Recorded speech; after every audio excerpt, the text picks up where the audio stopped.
Eee, jadi dalam hal poligami ini, sebenarnya kita harus berbicara antara hukum dan juga perasaan. Ada yang mengatakan, "Ustadz, kalau bicara hukum jangan masukkan perasaan." Ya, di beberapa sisi memang terkadang seperti itu. Tapi terkhusus masalah keluarga, di sini karena ini adalah kita bermuamalah dengan seseorang, kita hidup lebih dari satu orang, maka tetap harus menjaga perasaan. Secara hukum, tidak ada salahnya seorang suami menikah lagi, seorang laki-laki menikah lebih dari satu tanpa sepengetahuan istri. Tidak ada dalil yang melarang hal itu. Tidak ada juga landasan kuat yang mengatakan harus minta izin. Bahkan sebagian trainer mengatakan, buat apa minta izin sama istri? Istri bukan kepala dinas yang harus kita lapor. Ya. Tapi ini bukan masalah hukum saja. Ini masalah keluarga, masalah peraturan dalam rumah tangga itu bukan hanya berkaitan dengan apa hukum Islam di dalamnya, tetapi bagaimana kita bermuamalah, berinteraksi dengan seseorang yang juga memiliki hati dan perasaan yang harus kita jaga. Tapi sebagai seorang wanita harus paham juga tentang hukum dan syariat-syariat Allah Subhanahu wa taala. Jadi secara hukum tidak ada salahnya seorang laki-laki menikah lagi tanpa sepengetahuan istri. Tapi apakah hal ini tidak bisa didiskusikan lebih jauh? Kenapa tidak dibahas bersama dengan istri? Dan istri juga, jika suami telah mengutarakan niat itu, maka itu sebenarnya suatu hal yang baik karena mau menyampaikan dengan terang-terangan daripada sembunyi-sembunyi. Maka terima, maksudnya terima pembicaraan itu, diskusikan dengan baik, sampaikan apa konsekuensi, apa merupakan kewajiban kalau harus lebih dari satu istri, bagaimana pengaturan waktu, bagaimana hak-hak anak-anak, bagaimana ini dan seterusnya. Semuanya sudah harus dibicarakan supaya suami juga kalau memang dia punya niat yang kuat dan merasa mampu, ya, jangan sampai cuma merasa tapi tidak mampu, itu sudah tahu apa konsekuensi di masa yang akan datang. Ya, saya dalam hal ini walaupun belum dikategorikan sebagai praktisi yang sukses dalam poligami, tapi cukup banyak pengalaman pribadi yang kami dapatkan dalam hal ini. Yang intinya adalah jika memang ada suami atau ada laki-laki yang ingin berpoligami, tolong pikirkan baik-baik semua kemungkinan-kemungkinan yang ada. Lalu bismillah tawakkal ala Allah kalau merasa itu kuat. Nah, kemudian istri, ya, suami kalau sudah menikah, terimalah ini sebagai takdir. Makanya sebelum suami menikah lagi, dibicarakan baik-baik. Ya, kalau perlu memang, ya, kalau ada niat mau menghalangi, tapi dengan cara yang baik. Ya, halangi dengan cara yang bijak. Karena menghalangi juga sesuatu yang halal, ini kan bisa menjadi bencana juga.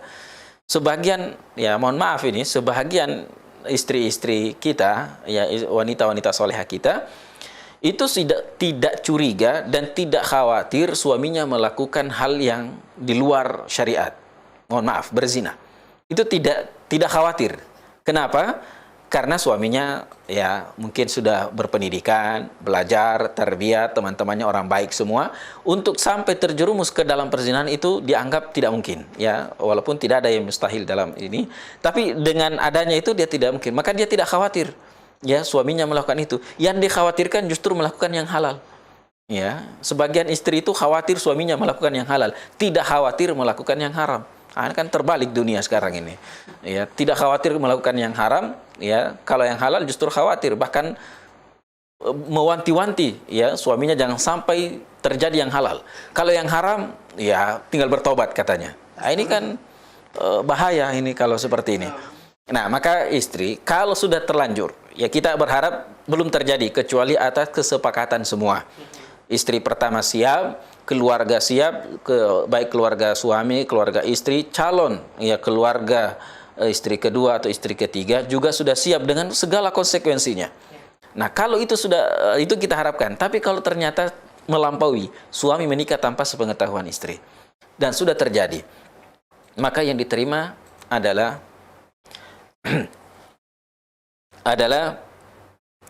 beriman kepada takdir Allah Subhanahu wa taala dan yakin, ya, segala sesuatu yang terjadi itulah yang terbaik. dengan introspeksi diri, memperbaiki ibadah dan melihat sisi baiknya. Karena kalau itu yang terus dipikir, maka mungkin tidak ada lagi baiknya suami ya dalam pikiran kita. Nah, dan kalau sudah seperti itu, maka tidak usah menteror ya istri kedua atau dalam hal ini madu atau yang hal istri ketiga atau apalah istilahnya. Tidak usah diteror, justru disampaikan. Ya, kalau memang sekarang ya mau diapa sudah terlanjur, sudah menikah sah ya secara hukum, bahkan apalagi kalau sudah secara yuridis ya kenegaraan sudah terdata dan seterusnya, maka tinggal bagaimana mengatur ya apa namanya pembagian waktu, keadilan dan seterusnya. Ya, karena adil juga dalam hal ini ada tidak semua adil itu tidak mesti identik dengan sama. Ya, sama-sama dicintai tapi belum tentu kadar yang berbeda. Ini masalah urusan hati. Biarlah antara dia dengan Allah Subhanahu wa taala. Maka tidak wajar ya kalau ada seorang istri pertama menteror istri kedua, kecuali hanya sekedar mengingatkan, ya, ingat suamimu adalah suami saya dan suamimu itu punya anak di saya yang harus juga mendapatkan perhatian dan seterusnya. Saya tidak menghalangi ya suami saya bersama dengan Anda karena dia juga adalah suami Anda, tapi ketika haknya, ketika kewajibannya harus bersama dengan kami, bersama dengan anaknya, maka jangan dihalangi.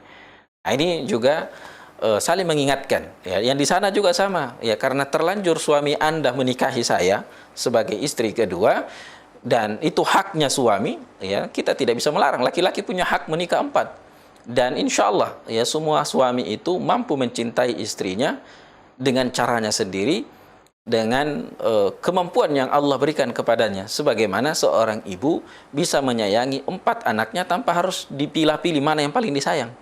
Ya, maka suami juga, laki-laki juga bisa memiliki 4 istri dan semuanya disayang tanpa harus mengatakan ini yang paling disayang dan seterusnya. Masing-masing anak itu memiliki kelebihan yang dengannya seorang ayah atau seorang ibu mencintainya lebih dari yang lain atau bahkan sama tapi mungkin ada sisi-sisi lain yang berbeda, maka istri juga sama seperti itu. Jadi tidak pantaslah ya, istri kedua menteror atau istri pertama menteror istri kedua atau istri kedua menteror istri pertama. Akurlah ya. Akur dan biarkan roda kehidupan ini berjalan, berharap dan berdoa kepada Allah Subhanahu wa taala, dekatkan diri dengan Allah Azza wa Jalla. Bahkan ya justru sebenarnya kalau secara teori, jadikan waktu ketika suami tidak bersama dengan kita, jadikan itu bersama dengan Allah. Ya, perbanyak waktu bersama dengan Al-Quran, bersama dengan Allah, bersolat, puasa. Ya karena suami lagi tidak ada, jatahnya kita puasa. Ya selama ini mungkin kita jarang puasa sunnah karena suami selalu ada. Nah sekarang kan suami sehari di sini, sehari di sana. Di saat dia tidak bersama kita, ya dekatkan diri dengan Allah dengan ibadah-ibadah yang lain. Wallahu taala alam bissawab. Kalau istri pertama begitu, Ustaz, ya, kategori durhaka enggak? Gitu. Dilihat dari sisi ininya. Kenapa dia menteror? Kenapa dia melakukan hal itu? Apakah karena memang istri kedua juga yang mungkin tidak mengerti atau tidak memberikan, ya seolah-olah mengambil semua hak. Nah, itu wajar dari suatu sisi. Mungkin bahasanya aja yang mungkin yang kurang ini tadi kalau teror, mungkin mengingatkan ya. Nah, ini wallahu alam, sependek pengetahuan saya ini bukan satu hal yang salah, tapi tinggal dilihat aja cara yang baik untuk mengingatkan bahwasanya suami punya kewajiban ya menafkahi istri pertama, istri kedua, pendidikan anak dari yang pertama atau dari yang kedua harus semuanya terpenuhi. Ya, tinggal ya istri-istri ini juga saling memahami. Suami itu walaupun memiliki kemampuan menikah lagi, tapi ada kekurangan-kekurangan yang harus dipahami oleh masing-masing istri. Jangan lalu jadikan itu kalau memang sudah kurang kenapa harus menikah lagi? Karena kalau ini menjadi alasan maka syariat poligami tidak akan pernah ada. Ya, tidak akan pernah ada syariat poligami kalau selalu mengatakan kalau memang laki-laki itu ada kekurangannya, kenapa harus memiliki istri lebih dari satu? Ya, maka ada banyak hal faktor yang membuat seseorang itu harus menikah lebih dari satu. Ya, sama seperti orang yang makan, ada orang cukup 1 piring sudah selesai kebutuhannya. Ada yang tidak cukup 1 piring, harus 2 bahkan ada yang 4. Nah, begitulah juga dalam seorang laki-laki. Ada yang 1 istri semuanya merasa sudah cukup, bahkan memikirkan yang kedua pun tidak sempat, ya karena merasa yang satu sudah cukup.